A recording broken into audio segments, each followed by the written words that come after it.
let's go back to the prep shit. Does it seem like we've been having a lot of videos when people come out saying their STD status or how they got herpes or how they got AIDS or how they got herpes, syphilis, and AIDS? Does it seem like some of those kind of are made for like content?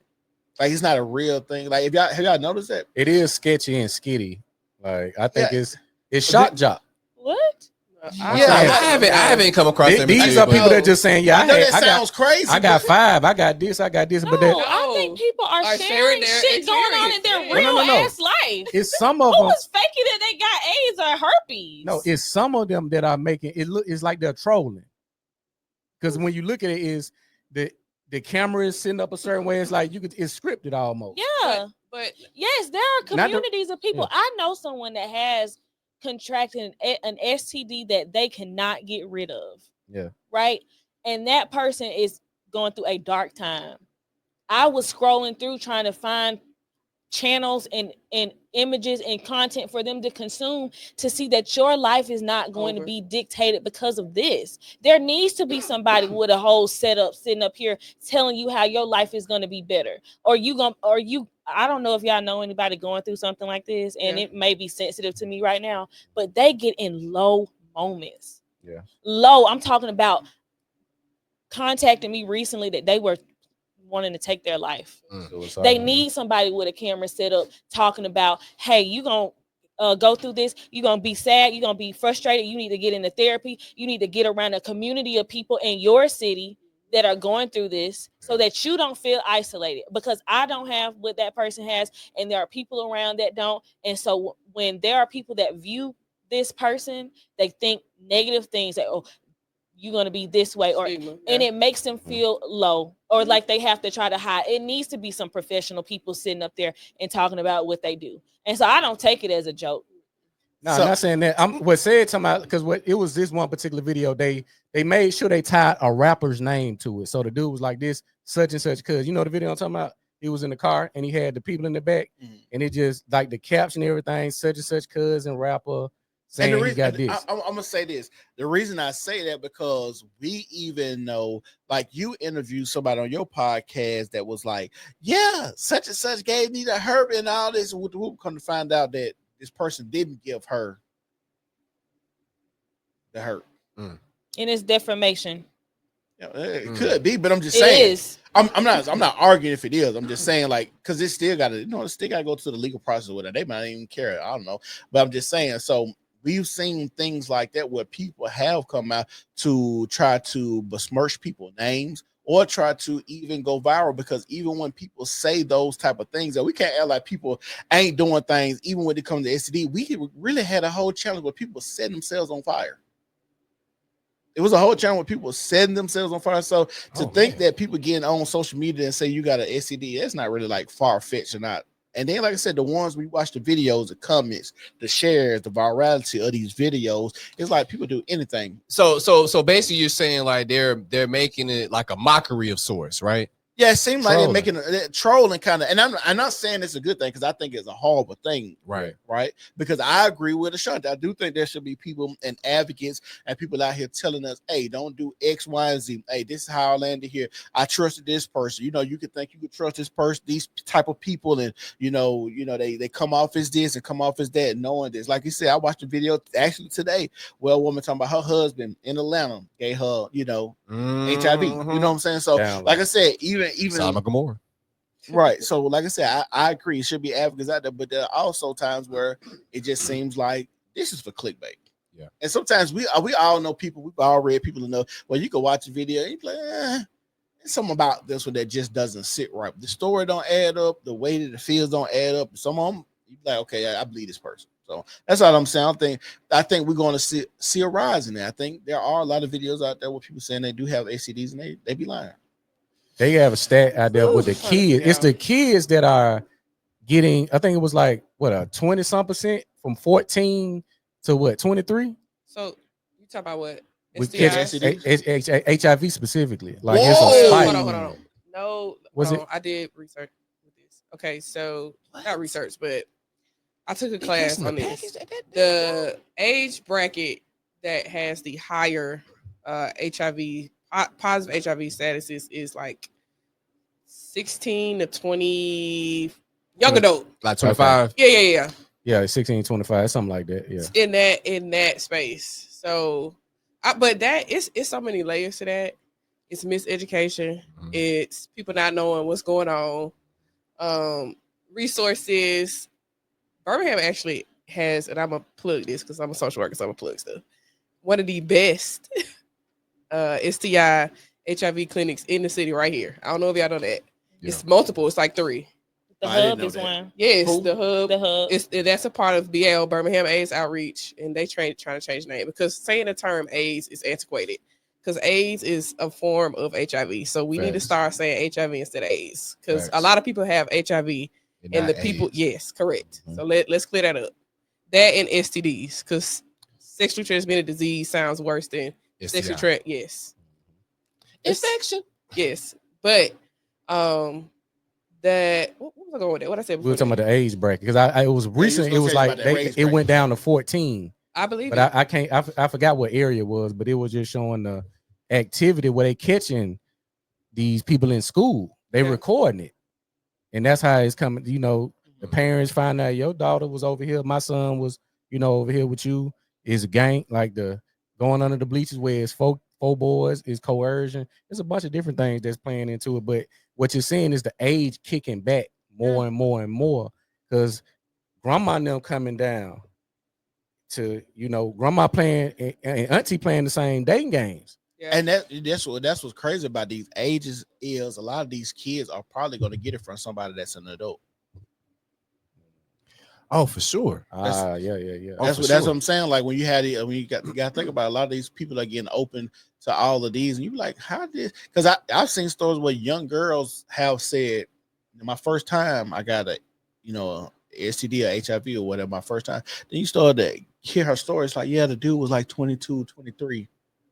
What? Yeah. You 14 years old. You shouldn't be talking about it at all. You know what I'm saying? Yes. So you have a lot of these stories where a lot of these people, these young kids, they get these STDs from somebody that's a lot older than them or like a family member or somebody. So like I said, I'm not making light of it, but at the same time, I do think we're going to start seeing a lot more people just come out for the internet. Like I said, if I could go back and pull up the 5 challenge and we see all these people setting themselves on fire, I don't know why it would be far-fetched to believe that people would make up STD stores. I guess it's because like advocacy versus like trying to go viral. Yeah.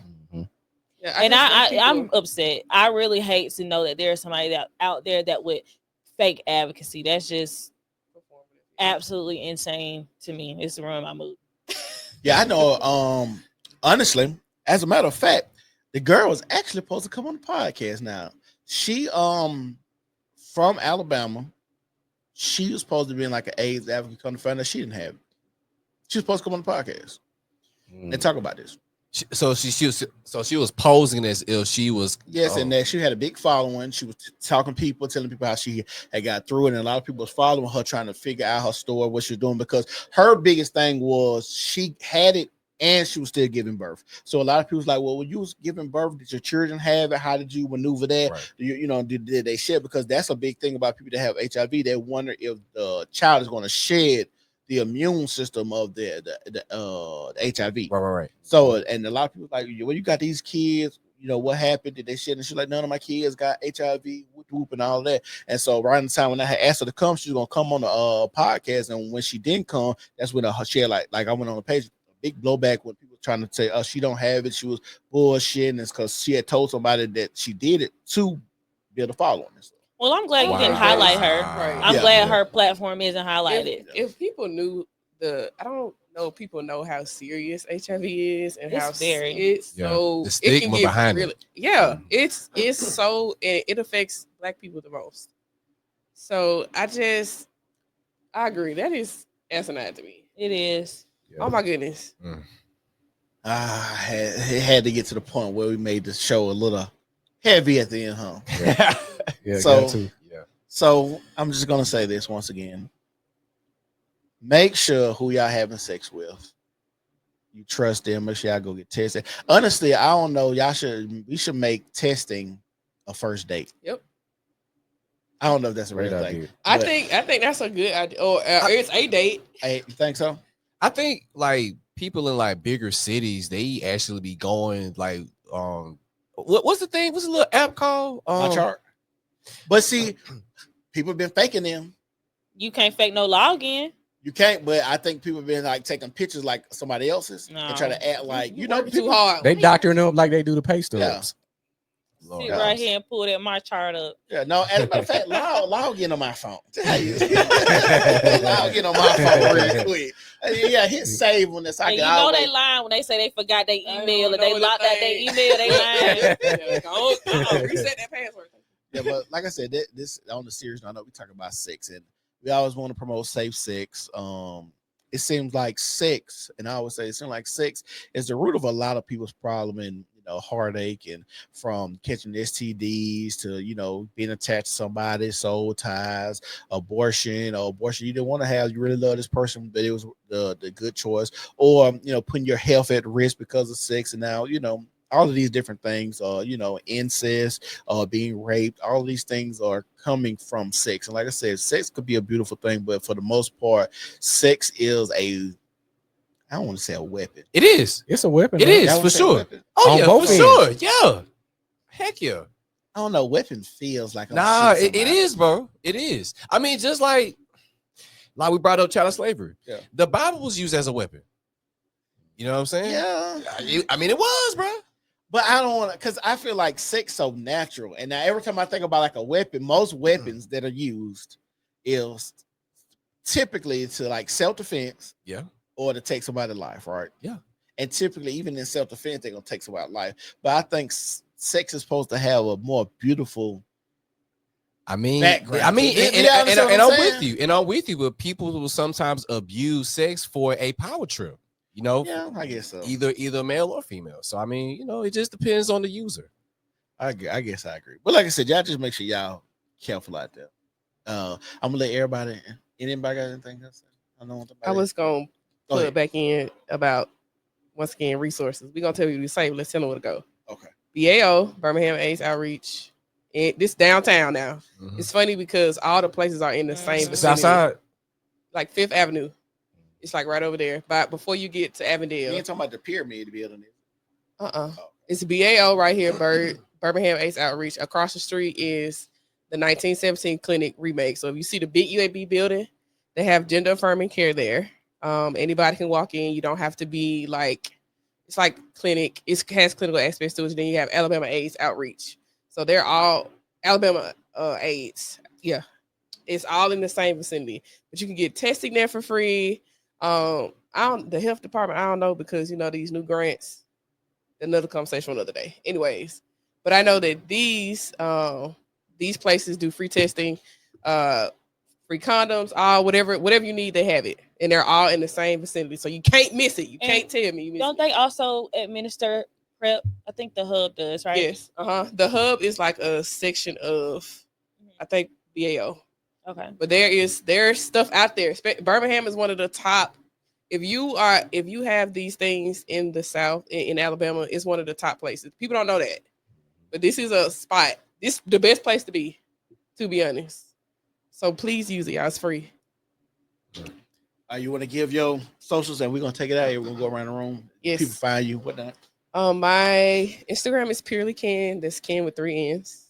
Just follow me on there. You can follow everything else there. Hey y'all, it's your girl Ashanti. Catch me tomorrow from 6 to 8. I'll be down at Denim. Make sure you got your 80s, 90s, or 2000 outfit on. Ladies, always be a black cat. That's I really like that. I like that. I like that. Don't be a golden retriever for another black cat. You're gonna end up looking crazy. I like that. And as always, when you raise a barrier of entry, you force the standard to rise. I thoroughly enjoyed tonight's conversation. This was very insightful and fun. Yeah. But Legacy_made. We have the Terrific Treats 6-year anniversary celebration tomorrow at City Walk, and that's going to be from 12 to 5:30.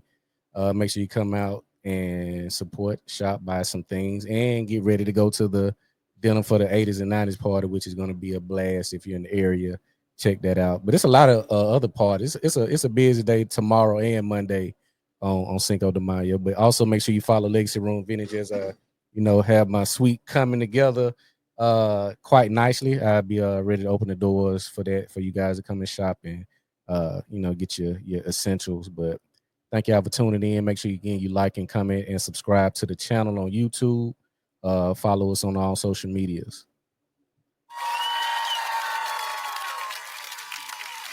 You all can follow me at Sir Bradley Ashton, all one word, on Instagram. Sir Bradley Ashton, all one word.